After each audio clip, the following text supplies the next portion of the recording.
ಬಾಗಲಕೋಟೆ ಜಿಲ್ಲೆಯಲ್ಲಿ ವ್ಯಕ್ತಿಯೊಬ್ಬ gun load ಮಾಡ್ತಾ ಇದ್ದಂತಹ ವಿಡಿಯೋ ಒಂದು ವೈರಲ್ ಆಗಿತ್ತು. ಈ ವಿಡಿಯೋ ಆಧಾರದಲ್ಲಿ ಮುಧೋಳ ಪೊಲೀಸರು ಕಾಂಗ್ರೆಸ್ ಕಾರ್ಯಕರ್ತ ವಿಜಯನನ್ನ ವಶಕ್ಕೆ ಪಡೆದಿದ್ದಾರೆ. ಈ ವಿಡಿಯೋವನ್ನ ಪೋಸ್ಟ್ ಮಾಡಿದಂತಹ ವ್ಯಕ್ತಿ ಸುಭಾಷ್ ಪಾಟೀಲ್ನನ್ನ ಕೂಡ ವಶಕ್ಕೆ ಪಡೆದಿರುವಂತಹ ಪೊಲೀಸರು ಎಫ್ಐಆರ್ ದಾಖಲು ಮಾಡಿದ್ದಾರೆ. ಗನ್ ಹಿಡಿದು ಪೋಸ್ಟ್ ಕೊಟ್ಟಿದ್ದು ಸಾಮಾಜಿಕ ಜಾಲತಾಣದಲ್ಲಿ ವೈರಲ್ ಆಗಿ ಜನ ಬೆಚ್ಚಿ ಬೀಳುವಂತಾಗಿತ್ತು. ಈ ಹಿನ್ನೆಲೆಯಲ್ಲಿ ಪೊಲೀಸರು ವಿಚಾರಣೆಯನ್ನ ನಡೆಸ್ತಾ ಇದ್ದಾರೆ.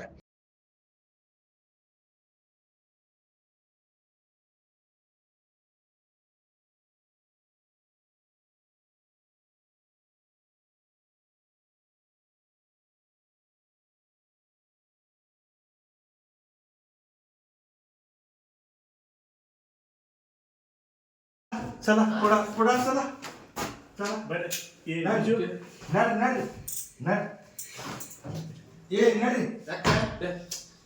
नड नड नड बरं नड नड ಯಾರು ಇದು ಯಾವುದು ಇದಾದ ಇನ್ನೊಂದು ಟಾರ್ ಹೆಲ್ಮೆಟ್ ನ್ಯೂಸ್ ಅಲರ್ಟ್ ನಿಮ್ಮಿಂದ ನಿಮಗಾಗಿ.